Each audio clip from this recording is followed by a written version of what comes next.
Hello everyone and welcome to my YouTube channel Infinity Learning. So this is my first video and I am your friend Abhishek Gupta, and I am going to start my video with the subject information theory and coding. In this video I am going to clarify the basic idea of what is it and what do we need to know about it, and the basic concepts that will help us in the further discussions. So from so first we need to know the subject, that what is information code theory and coding.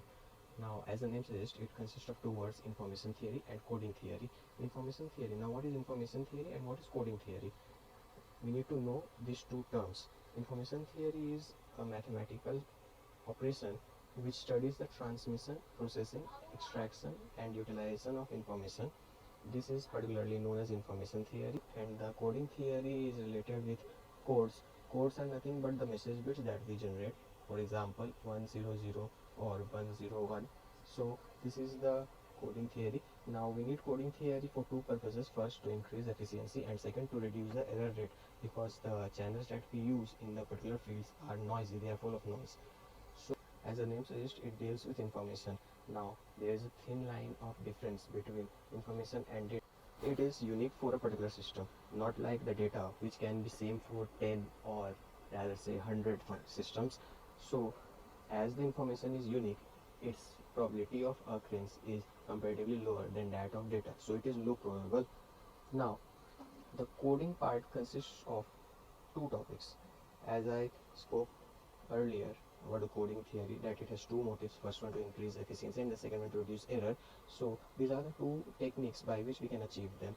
The first one is data compression, which will help in increasing the efficiency, which is also known as source coding, and the second one is error connection, which will reduce the error rate, which is also known as channel coding. Now the very first topic of this subject is uncertainty and information.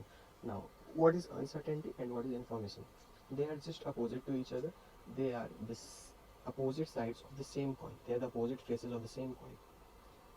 To understand it with a more clear idea, I have considered a small example. Like, if you see here, I have considered an event, an unbiased event, which has three possible outcomes, three conditions of occurrence. The first one is the event which has not occurred at all. The second one, the event just has occurred just now at the present scenario, and the third one is the event that has occurred suppose t seconds ago. So each condition can be given a name. The first, any event or transmission of any information.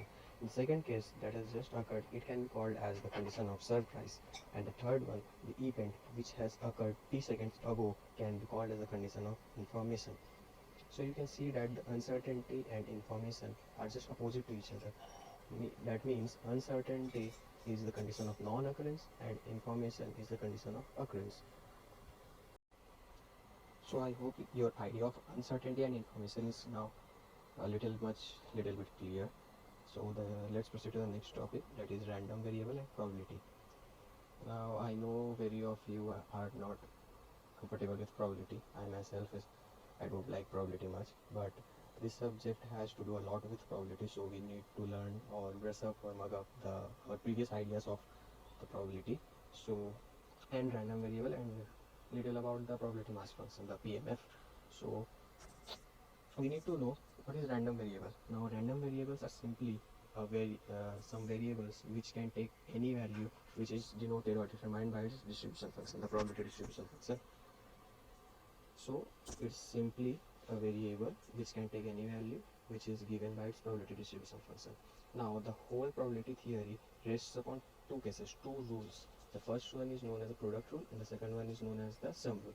So now let's concentrate for now on the product rule. Now as you can all see here, that P of A comma B, we can say this as the joint probability of both A and B. So we can write it as P A comma B is equal to P of A by B into PB, and again P of A comma B is equal to P of B by A into PA, where PA and PB are the probability of occurrence of A and B respectively. But what are these P of A by B and P of B by A? These are known as the conditional probabilities. It simply states that the occurrence of one event is dependent on the event of the second event. on the occurrence of the second event. For example, P of A by B denotes the probability of occurrence of A on which is dependent on the event of B, occurrence of event of B. So we can say that A is conditionalized with respect to B. Now, there might be a case that A and B both are independent, so there is no question of conditionality. So when A and B are independent, then P of A by B is simply equal to P of A, because it is independent of the occurrence of B.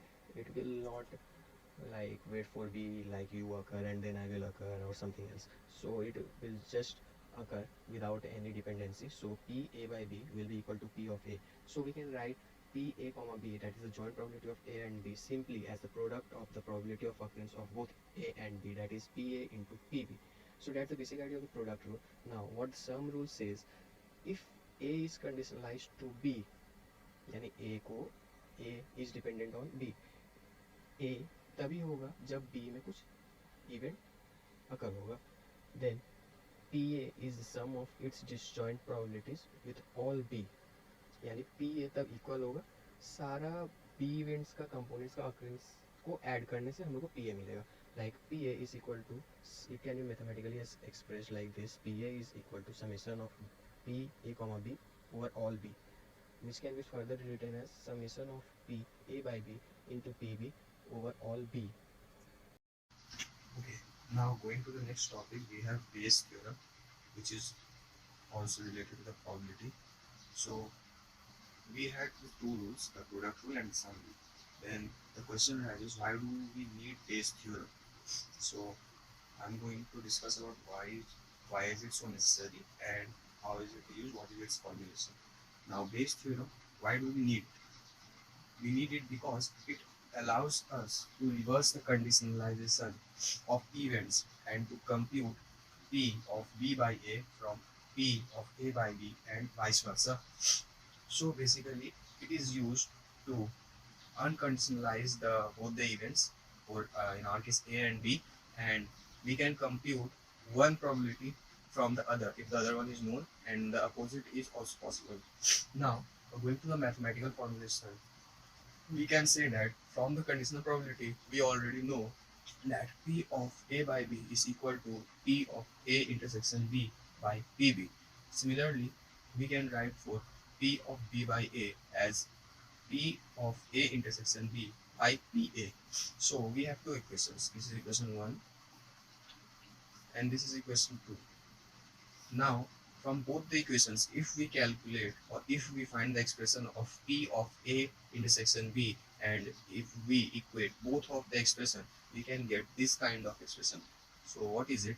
It's the relation between P of A by B and P of B by A. So the relation is as P of A by B into PB is equal to P of B by A into PA. Now if we know the other three values, the one unknown value can be found out very easily. Like if we know PB, PB by A and PA, we can easily find out what the value of P of A by B will be.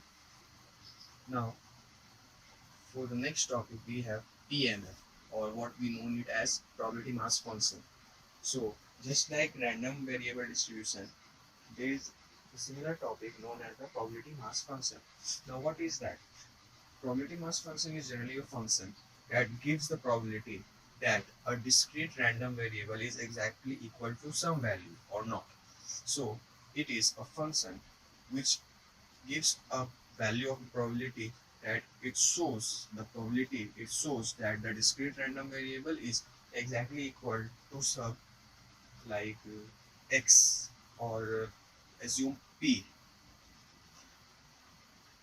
Now if we go to the mathematical definition, we can write it as f of xi is equal to p of x equal to xi. P of x equal to xi means the probability function px at the value of x equal to xi.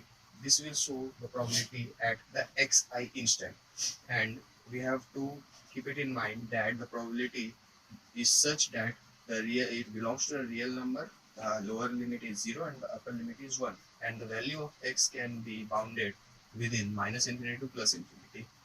So this is the basic mathematical definition of probability mass function. Now, the probability mass function has two characteristics. The first one is that the summation of all the functions at xi instance will be equal to 0. That's basically the concept of probability, that the summation of all the probabilities will be equal to 1. That is, p lies between 0 and 1. Similarly, the probability mass function has the maximum value 1 and all the components are added to get the value 1. Now the second property is that fx will be 0 if x is not equal to xi. So the basic difference of the probability definition and the PMF definition is that probability will never be equal to 0. That will be a case of uncertainty. That's not our concern. But here the probability mass function can be 0, but the only condition is that the random variable x is not equal to the assumed variable, that to the assumed value that it has to take. So these are the two properties of the probability mass function. So the first question is, two unbiased coins are tossed. Suppose the random variable x represents the number of heads that can come up. Find the PMF, or the probability mass function, of the random variable x. So it basically says that we have 2 points, we toss them, and x will represent the number of heads that will come from the tossing of the coins. So we are required to find the probability mass function of the random variable x. So now we know that x will be the symbol for 1 and x bar will be symbol for, sorry, not 1, it will be heads, and x bar will be of tails. So this is the given question. Now we have 2 points, so there will be a maximum possibility of both heads and both tails, and there will be a middle condition like h t, head and tails, t h, tail and heads. So what we can here see, that the occurrence of both heads and both tails are once, and the occurrence of mixed condition heads and tails are twice. Now from this information we can make a table like outcome and values, that is xi.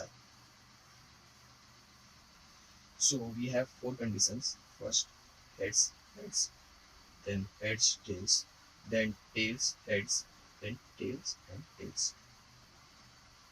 So we will check the number of heads, or h, that are there in the outcome, and we will provide it a value according to it.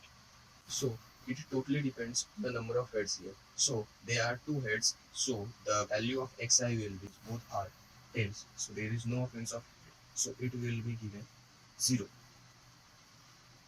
Now we have this table of outcome and values of xi. Now we can easily make the PMF or generate the PMF. How we can do it? It is like, there will be a table of xi and there will be a row for the probability function. Now we have 3 values of xi, 0, 1 and 2. So there will be 3 columns, 0, 1 and 2. So we have this kind of arrangement of 2 rows and 3 columns where xi has values 0, 1 and 2. So 0 represents tails, tails. Like now we know 2 coins are tossed. So the sample space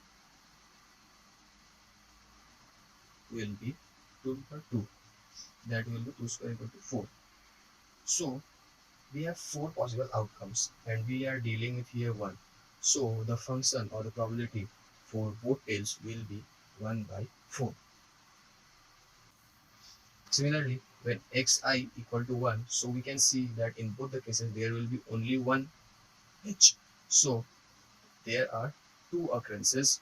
So here the probability will be 2 by 4, which will be reduced to half. So at xi equal to 1, we have the probability function as 1 by 2. And now xi equal to 2, it denotes the number of heads. So we have the outcome both heads. So for this outcome, the probability will be similar to tails, that is 1 by 4, because the sample space is 4, but the occurrence is only once. There is no other HH in the whole table. So there will be only one occurrence. So the probability will be 1 by 4. So the PMF will be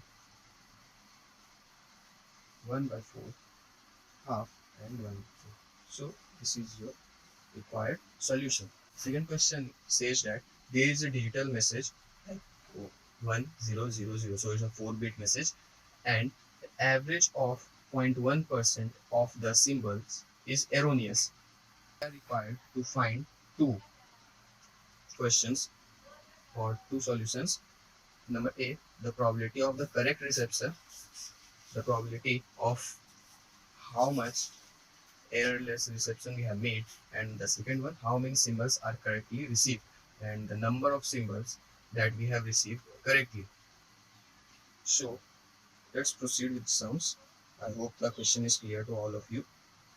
So what we are given the probability of error, which is 0.1%. So we have the probability of error as 0.1%. So if we convert into the decimal point value, we can have 0.1 by 100. So basically it is 0.0001. That's the numerical value. So we have the probability of error. So what will be the probability of errorless reception? Errorless. So correct reception. So generally it will be probability of E bar, that means 1 minus probability of E. So it will give 1 minus 0.001, and the value will come up as 0.9999. So you can see that it is almost approximately equal to 1. This was the answer number A. Now we are asked to find how many symbols are correctly received. So we are required to find out that how many bits out of the 4 message bits are correctly received by the receiver, or we have transmitted it correctly. So we have the probability, we have the total number of bits. So if we simply multiply them, we can get the probability of the correctly recepted bits, number of the correctly recepted bits. So the number of symbols or bits correctly received will be equal to the number of bits into the probability of correct reception. So let us assume it as capital N. So capital N is equal to number of bits, that will be 4, as the message was, will be equal to 4 into, that is the number of message bits, into the probability of the correction reception, that is 0.999, and this will equal to around 3.996, yes, 3.996, which is almost approximately equal to 4. Now as so we can say that the 4 bits will be received properly without any error, almost, because the probability of happening of error is very less. So and the number of bits cannot be in the decimal values, it is should always be in the integer form. So we will consider 4 bits. So as the probability of error is low, and similarly the number of bits is in the decimal form, we have approximated 4 bits, and it will be highly efficient system, and this will be the answer for the second part. Now this is the end for today. I hope you guys like it, and I have helped you in clearing a lot of facts. So I'll hope to meet you all in the next video. Thank you for watching my video. Please help and subscribe, and don't forget to like and share the video. Thank you very much.